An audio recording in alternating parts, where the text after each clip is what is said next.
First up, the import-export situation is getting worse every day, and it can't just be put down to teething problems. Brexit is affecting everything from shellfish, there you go, Adam, to toys, to cheese, to bees, and now it's threatening the food supply. The boss of JD Sports has said Brexit is considerably worse than he feared, with red tape and delays adding double-digit millions in extra costs.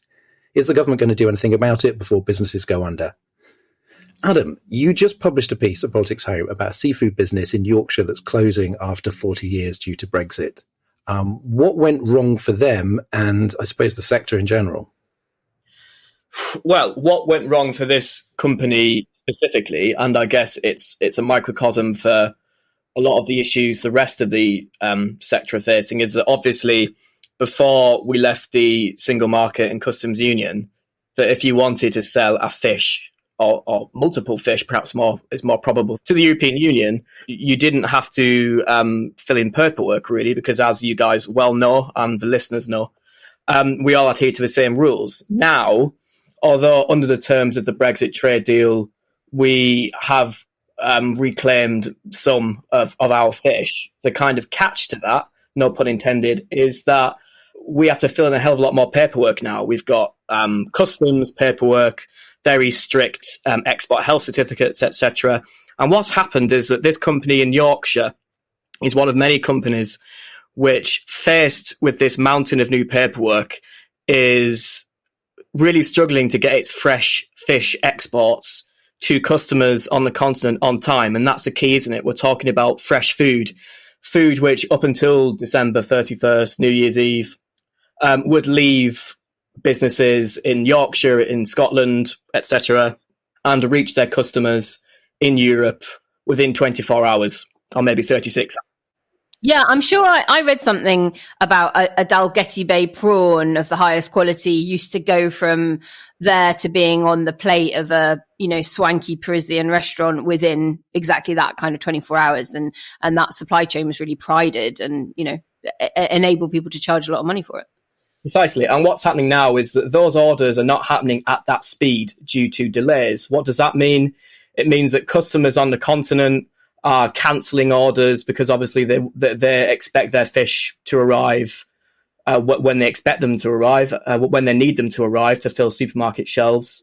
And some fish has been destroyed en route because it's not fresh anymore. And I guess the more long-term worry, because these are kind of short-term things we're talking about, is that these customers in Europe, if they do look elsewhere for their fish, they probably won't come back, because that is how supply chain, that's how markets work.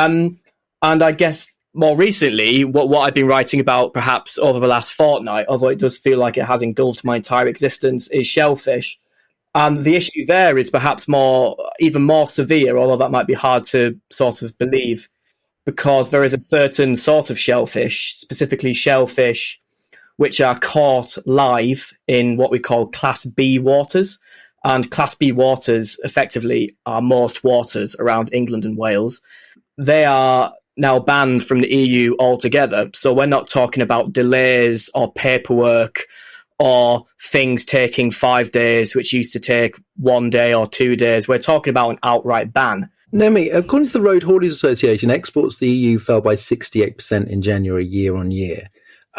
Is any of that COVID related, or is this all, or at least primarily, down to Brexit? I think it's clear that most of it is a result of the new trading relationship that we have with the EU, because that is a downgraded relationship. It's not frictionless, as we've been hearing, despite what the Prime Minister said.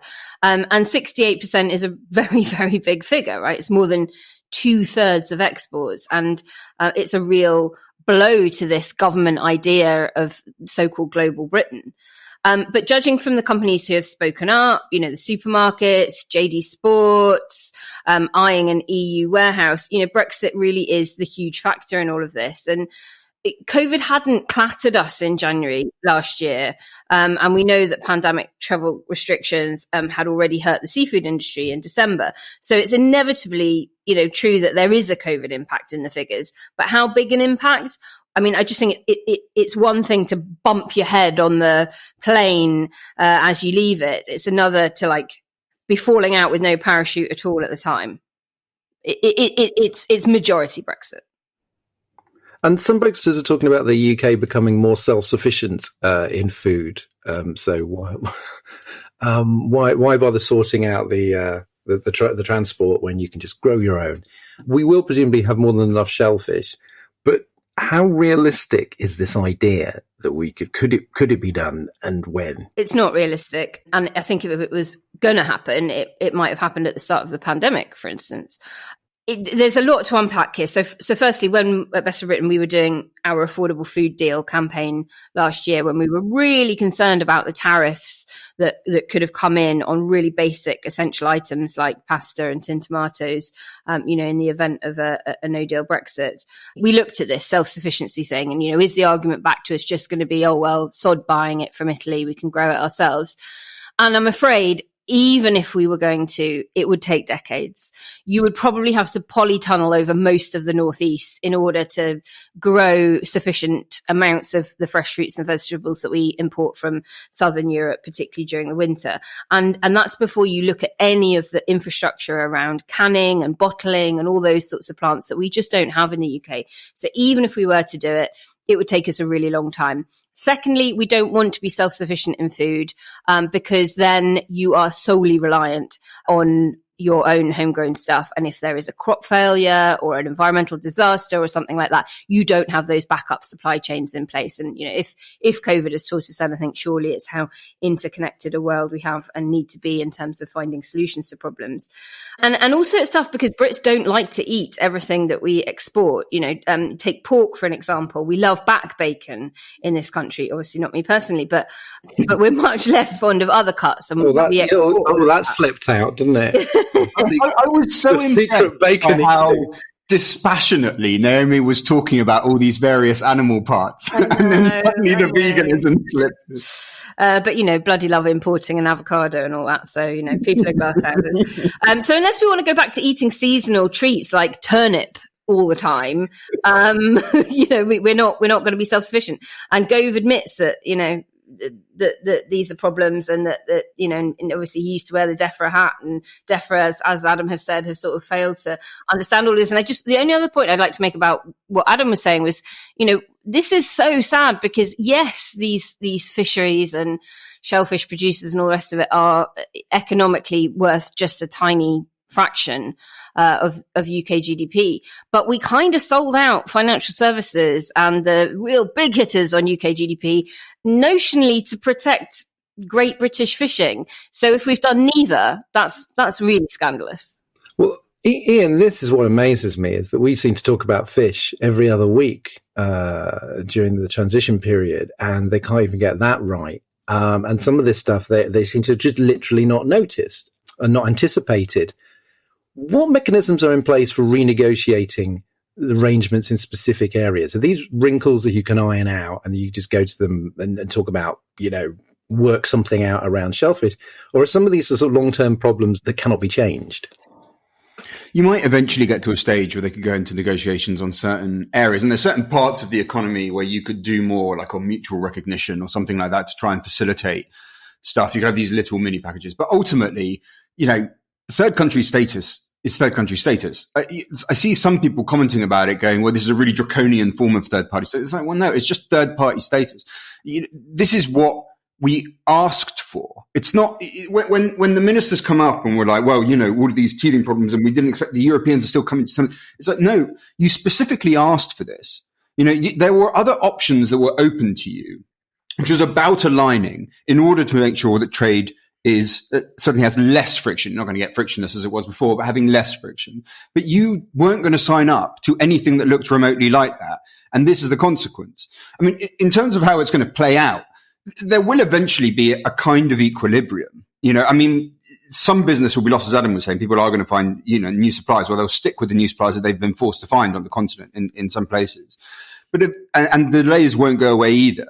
But businesses will eventually learn exactly what the paperwork is that they need to do. They will eventually be able to structure things in a more sort of tedious, painstaking, expensive way, but nevertheless structure them in a way that allows them to continue doing business. The trouble is that, remember, we've only seen literally the half of it, because we still haven't introduced the import checks on the UK side for European goods coming over. That starts in April, works its way through for the 3 months after that. So over the spring and the summer, we then see what happens when we start putting up these requirements on things coming in to us on the other side.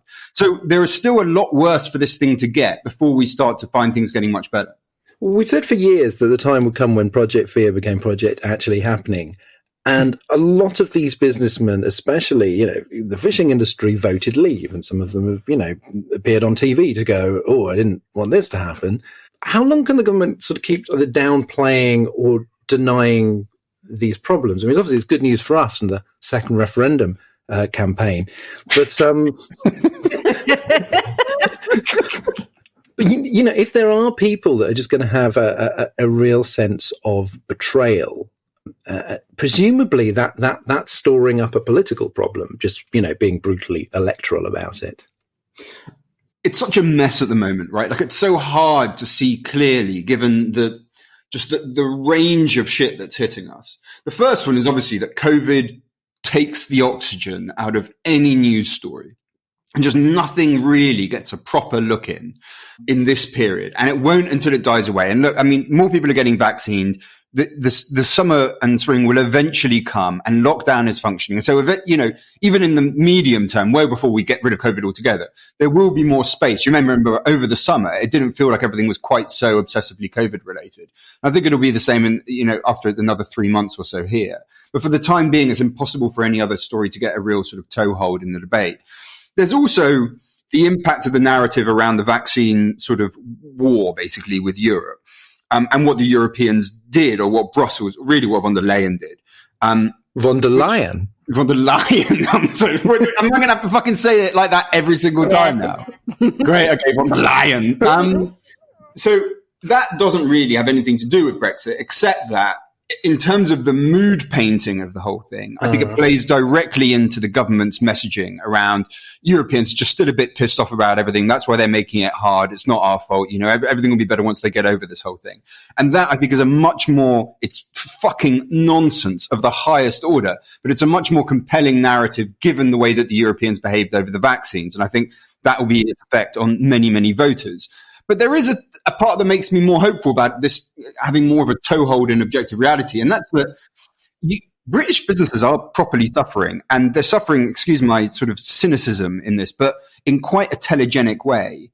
You are seeing, they're not getting a lot of traction at the moment, but they are there, broadcast news showing these guys, showing fishermen, showing farmers, and showing small businesses, describing what is happening. And that is being done in a way that we were sort of, dying for the BBC to do before Brexit took place. And it wasn't really. Now those stories are getting heard. And I think maybe as the COVID debate dies down over the spring and the summer, they will actually start to take on a bit more political traction.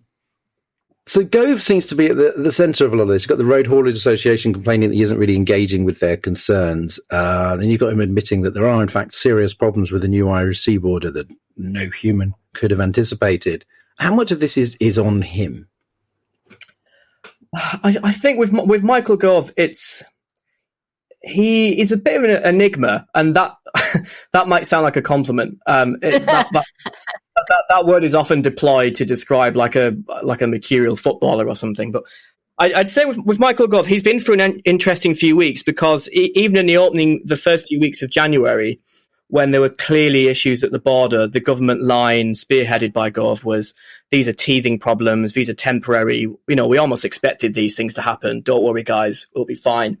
Then recently he said, hold on a minute, to paraphrase, a lot of these issues pertaining to GBNI aren't teething problems. And now his recent line, I believe, was that trade is returning to normal. So the implication being we've kind of endured the worst of it. And I think we're probably on this journey Michael Gove seems to be going through the next few weeks. The next stop on that journey will probably be admitting that the problems aren't going away. Trade isn't going to return to normal, whatever that means. And he has made himself a hostage to fortune there, because as far as I'm aware, trade isn't returning to normal. Exporters are very wary of sending stuff to the EU. As Ian mentioned a few moments ago that the UK soon is going to start introducing import controls very gradually leading up to the summer. So we're talking about more friction, more paperwork on stuff coming in, because remember that up until now, the issues have related to exports. And also when it comes to NIGB, there are various grace periods affecting supermarkets moving food, affecting customs checks on parcels, affecting a ban on chilled meat, the sausage ban as it's become known, that are going to expire either very, very soon or kind of soon, depending on whether they get extended or not. So this idea, I think that January was really difficult, but don't worry, things are going to gradually get better in February, and then by Easter we'll kind of all be at Dover singing Kumbaya. It's not going to play out like that, and it'll be interesting to see. What I think is interesting is Gove and the government have admitted now that they want to see things changed in regards to NIGB. Will they extend that logic, that argument, to UK, EU? Up until now, the UK government has been really reluctant to get back around the negotiating table with the EU, perhaps because they don't want to look like they've caved in only a few weeks into this deal coming into effect. But I think the next step, perhaps, on this journey Michael Gove and the government is going on, is saying, you know what, the issues across the Irish Sea are really similar to the issues we're experiencing across the short straits. We're going to have to kind of swallow our pride and try and sort this out with Brussels.